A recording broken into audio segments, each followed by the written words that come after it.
I think the first thing that must happen if a human being must get to the point of actualization of their true self, they must first of all lose all fears of death. They must come to the understanding of the fact that if you're born, you must die. So if I wasn't born to die, there must be a purpose for my life. If I'm still not dead, it means that purpose has to be pursued. I knew without knowing why that I would stop practicing law once I turned 50.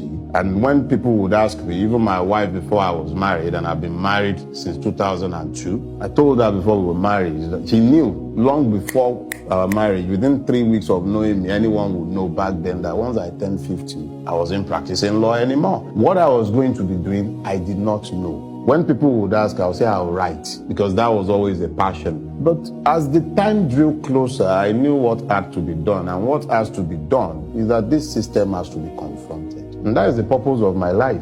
When I say the system has to be confronted, I'm always very careful to point out the fact that I'm not speaking to violence. But I bear witness against this system. I'm bearing witness against a generation. I'm bearing witness as to what I am seeing. Generations from now, whether Nigeria lives or dies, I pray that it lives for the sake of our children. In one form or the other, it's a blessed land, and I do not wish to become vagrants. I don't want to see our people become wanderers, vagrants away from our land all over the place. You find Nigerians everywhere right now. But you rarely find one who would not prefer to be back here if this would work. So the purpose of my life is to preserve this country, or at least this space, preserve it in peace for the coming generation. And if we fail, let at least the coming generation know what normalcy looks like. Let them know that this putrefaction that they see all around is not normal. If those truths have to be told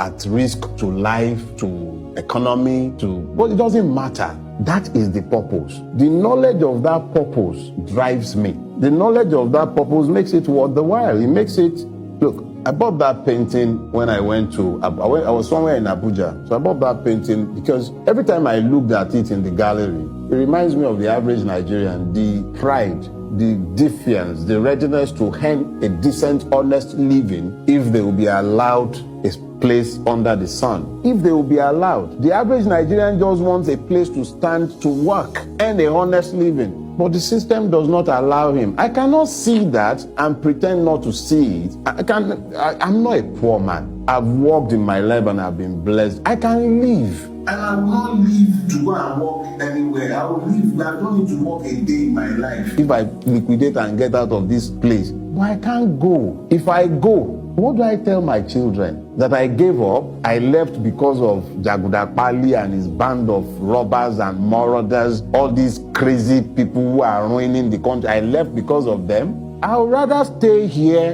and die because of them so that others will know that they needn't run away from them. They should be confronted, not feared. It is that silly fear that is driving this is not normal. We shouldn't normalize this. It is not normal. The fact that you are standing alone to say what is right should not worry you. If anything, it should be encouraged. As long as you are convinced that what you are saying is the truth. Because up to tomorrow now, they will say Fela with it. They will say Fela was an amugbo. In another breath, they will say Fela is a prophet. Abi? The only thing that is constant when you are talking about Fela was his unrepentant penchant for telling the truth. He never shirked. He told the truth constantly. And because the society has refused to change, the truth he told 40, 50 years ago, they are still resonating and they are standing today say, oh, he's a prophet. He wasn't a prophet. He was a truth teller. And we are the cowards who have refused to change. What he said are still true today,